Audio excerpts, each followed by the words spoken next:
leadership of the people behind this. So we have some time for questions. I see on either side of this room a couple of microphones. And what I would suggest people do is line up at the mics, and if there are lots of people, then we'll take a series of questions before we turn to the panel, and if there are only a few initially, then we will go one at a time. What I'd like to ask you to do, those of you with questions, is to show the same kind of discipline that our speakers did. In other words, keep them fairly short.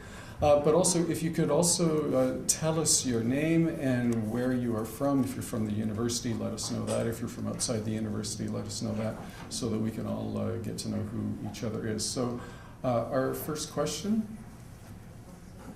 I was not planning to be first, but I'll take it. Bad planning, you're first. I too would like to thank the organizers of the conference. I would like to congratulate the center. I think it's quite timely, and it will enrich immensely Carleton University and Ottawa in general, and our collaboration with other universities. My name is Amina Miri. I'm an assistant professor with the Department of Sociology and Anthropology. I have both a personal and research interest in the issue of refugee migration and displacement. I came to Canada as a refugee, I don't know, should I mention 25 years ago? So I was, chosen, they really, really want me just to, borrow from a Shirley MacLaine. So I was brought in here, so one came through the front door and appreciated. And I ended up in Winnipeg, of all places. So I understand that Canada is, when we say Canada is number one, I actually did about the research, and I understand that there are a lot of things about Canadian immigration policy, such as is the only country that translates safety according to the Geneva Protocol into citizenship. And that I actually wrote a graduate paper, so I know this. But I think also it's important to assert that we're actually retreating from the paradigm, from the excellence we have achieved. So we are still the best, but in extreme retreating processes. So that is also very important to assert. The other question, I really want to see a progress being made, because I have done a number of research myself, is the issue of accreditation and skills. So until that question is actually selected, because I was a refugee, but I was also a skilled worker.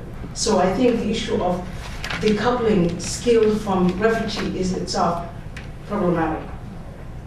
Thank you very much. Who would like to start us off? Who on the panel?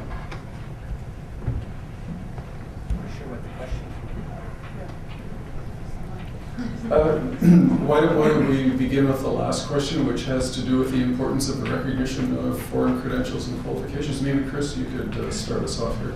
Sure. I can talk. I won't talk specifically with regard to refugees, but in general, in terms of say landed immigrants as an entire group, accreditation is a big issue. As I indicated in my presentation, it's unclear whether it's a new issue. I mean, I think the number of people falling into that category is growing, so in that sense, the magnitude of the problem has grown. And I think that the different levels of governments have made some good initiatives in terms of trying to facilitate credential recognition. I mean, it gets mixed up with professional bodies and issues such as this. My sense is that it's a difficult problem to deal with after arriving. In a sense, the easiest way to deal with it is perhaps be a little more careful in terms of admissions to make sure that the immigrants themselves have a good sense of what they're getting themselves into when they come to Canada. And I think, I'm not so sure this is a current problem, but I think 5, 10, 15 years ago, I think there were a lot of immigrants who came to Canada and I think felt justifiably misled, maybe that's a strong word, but they get all these points through a selection system. They're told that they have all this education, therefore they're coming as skilled workers, and then they find out that these credentials are not being recognized. I think at the very least we need to be honest about people and provide statistics. But I think at a larger level, I think there is also an issue of, are these credentials always equivalent? I think this issue of a lot of engineers and IT professionals coming in the late 1990s expecting to do well in the IT sector in Canada, it's not completely clear that the credentials were equivalent. And so once, even if we had better ways of evaluating credentials, or even if employers had a better sense of what the true values of these credentials are, they may still have looked at some of these immigrants and say that this engineering degree is not equivalent to a Canadian credential. So I think there's a mixture of issues here, but I agree we can definitely do a better job of it. Yeah, thank you. Does anybody want to address the second or the other question, which had to do with the skills that refugees themselves can bring to the country? India? Yes, I think the question of recognition of credentials is really quite an important one, and excludes a lot of really qualified individuals from accessing jobs, quality jobs that are commensurate with their experience. But if you think about it, it's not the only issue in terms of access to labor market for immigrants. People who have immigrants, when they come to Canada, they strive actually to bridge that sort of, to upgrade or bridge or sort of gain local credentials. And still we find people who have come out of these universities, Carleton University, Ottawa University, etc., not accessing the right jobs. So there are more to the question than just a technical understanding of whether the standards are the same in Canada and another country. And that must be addressed and articulated. The other thing I want to talk about is the distinction between refugee and immigrants. In the work that the Ottawa Local Immigration Partnership will be doing, we are going to think about all foreign population groups as our target.